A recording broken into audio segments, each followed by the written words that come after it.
and my Redeemer. Amen. The story of Moana, that whole movie, man, you could do a couple of sermons on it.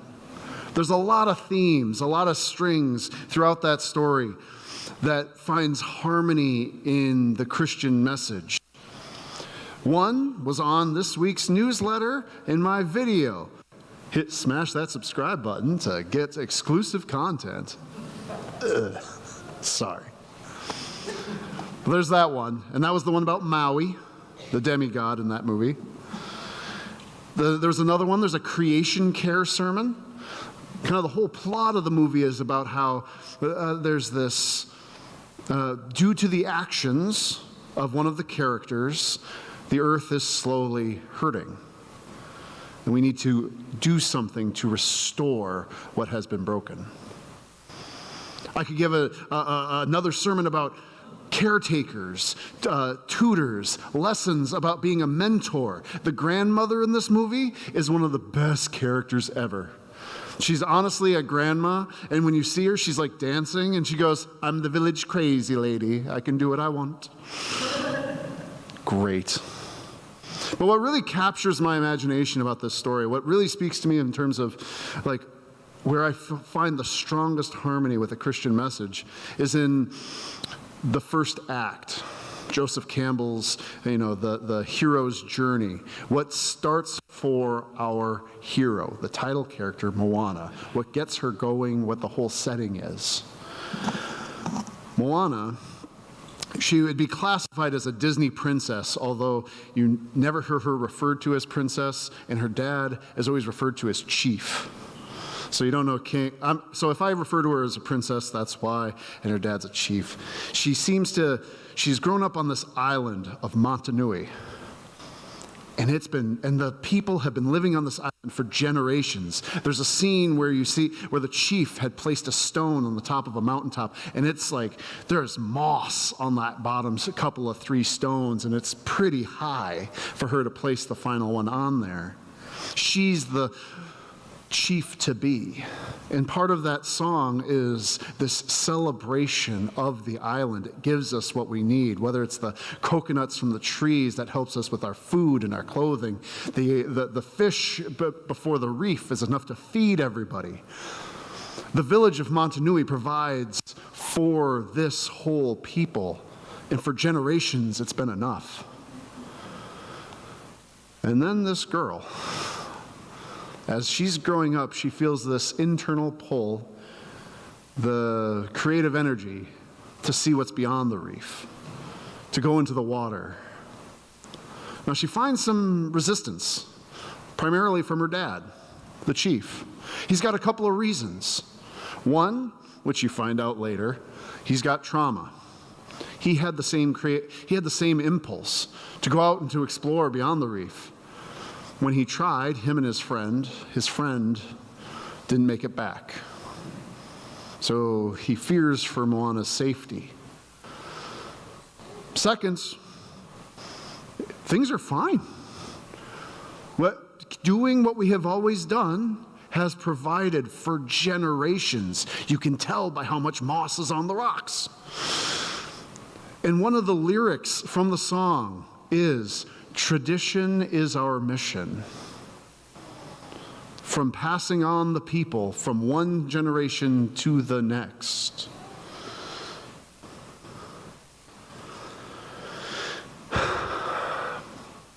This is where I think it connects for most people. There's this internal problem, or the kind of family dynamics. My friends who have raised children, when did you realize you had a teenager?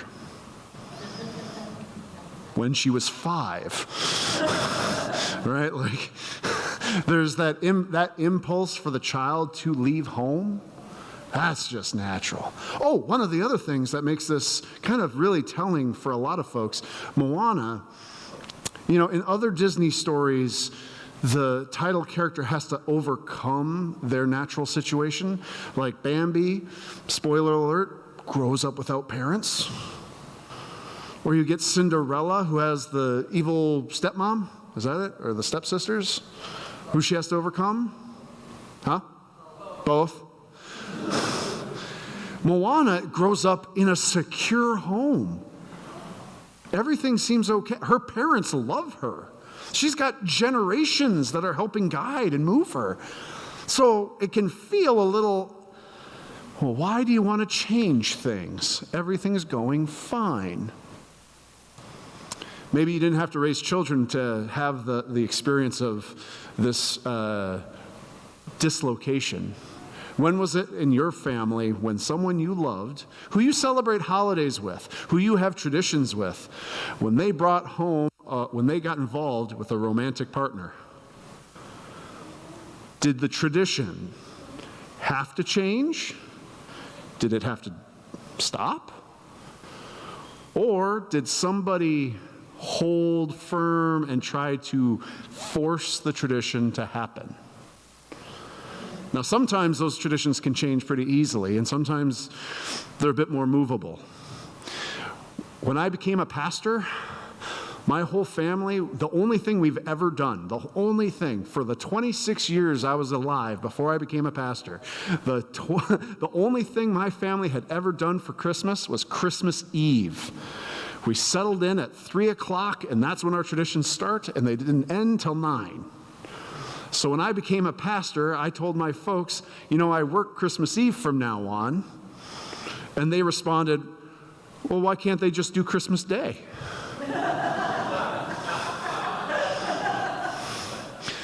It's kind of part of the contract, folks. That pulls it out of the whole romantic, to say nothing of when someone has a partner, or when there's grandkids, and that negotiation of family. The instigating act for Moana, she has always been pulled to the water. It's the central conflict between her and her dad. He wants her to inherit the kingdom, to take on the role of chief as he chiefs. Well, then what happens to the island? But what I said earlier, there is a biological infestation. When they crack open the coconut, it's rotting.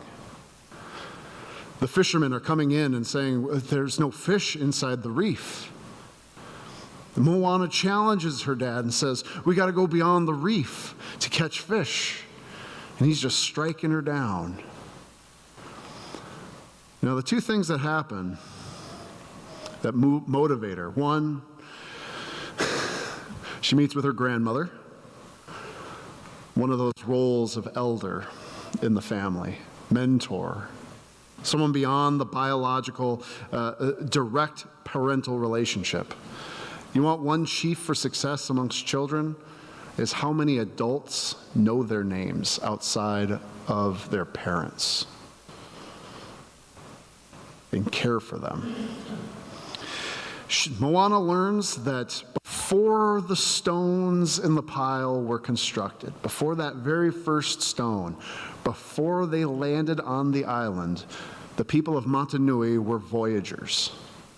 They weren't an island people. They were islanders. They would go from place to place and travel. So based off the courage of her ancestors and the current situation of no food or dying resources on the island, she goes out on this adventure. This, my friends, this reminds me more than just family dynamics. This reminds me of church so much. What church doesn't feel like they love one another? There's a handful of churches, I think, that wouldn't have as their mission statement that we love everybody. We love the guests who walk in our doors. How many churches on the same moment say, this is who we are, and we want to keep who we are going? When somebody rises up, a young person maybe, who wants to challenge and push us to try something new, is met with resistance.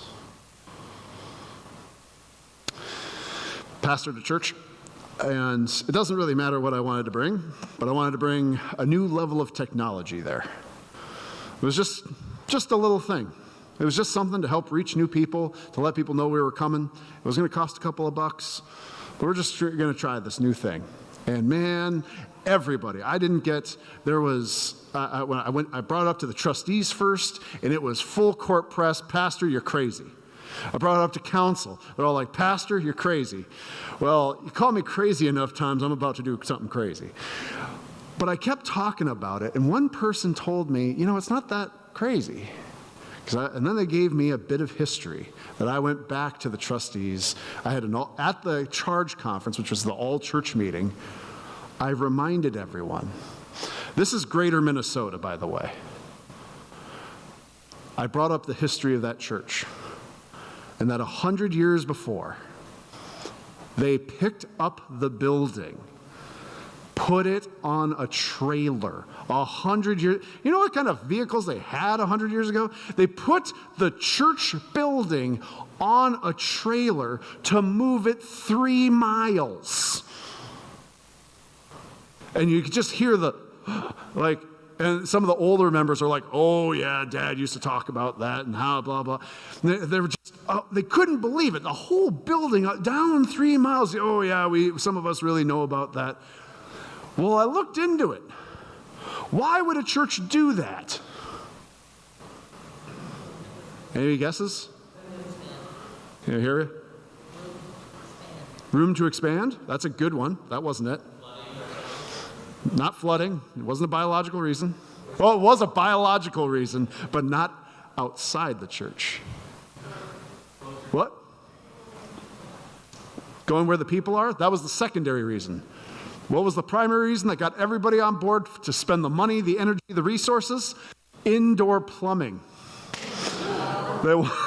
They wanted to move the building to where the plumbing was going to be, so we no longer had to use an outhouse.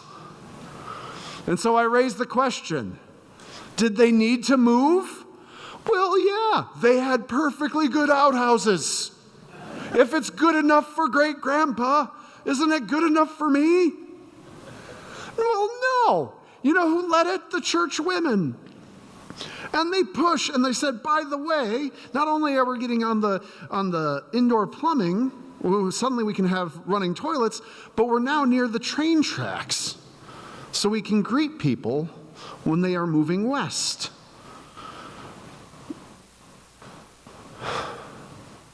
I'm just to call on the ancestors. You have done this before as a church, to vision for the future. Did it work? For those worshiping at home, I got a, did it work? Well, I'm here, aren't I?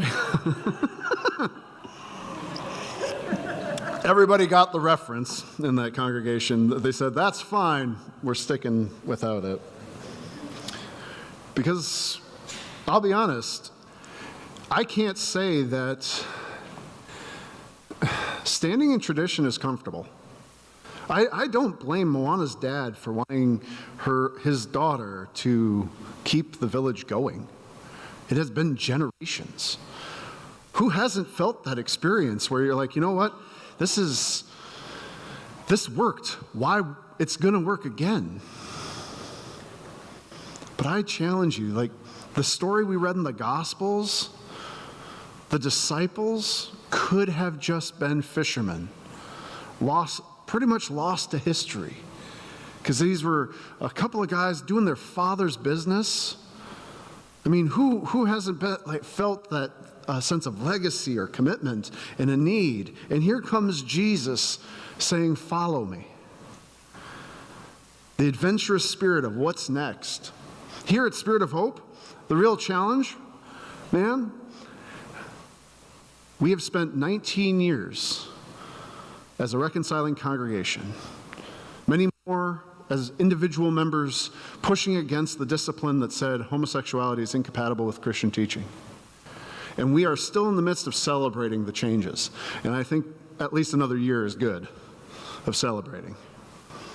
But in the back of my mind, and what should be kind of boiling up is, what's next? What's the next expression? How do we move past just trying not to do harm, but going for advocacy? Beyond celebration, something that's in your bones, something that our ancestors here at Spirit of Hope have known well, that we can do a fresh expression right here, where we are called not just to the traditions of singing songs, reading prayers, but we are called to the water of change. What will that be like for us? My friends, when change comes to you, how do you greet it? When I said that my Christmas, as my family, it was never the same. But did I celebrate Christmas with my family after that? Yeah, it just never looked the same. When children showed up, Christmas changes again. My friends, what will church look like as these changes keep coming? What will your worship of God? Some of you have been singing in choirs way longer than I've been alive. And at some point, the voice ages. But you are not free to not sing praises to God. You will always sing praises to God. Your life is a praise to God. Do not confuse the model for the mission. Following Jesus closely, wherever Jesus leads. So with that, my friends, our second gift of music reminds us and is meant to inspire, to move us beyond where we have been to where we're headed.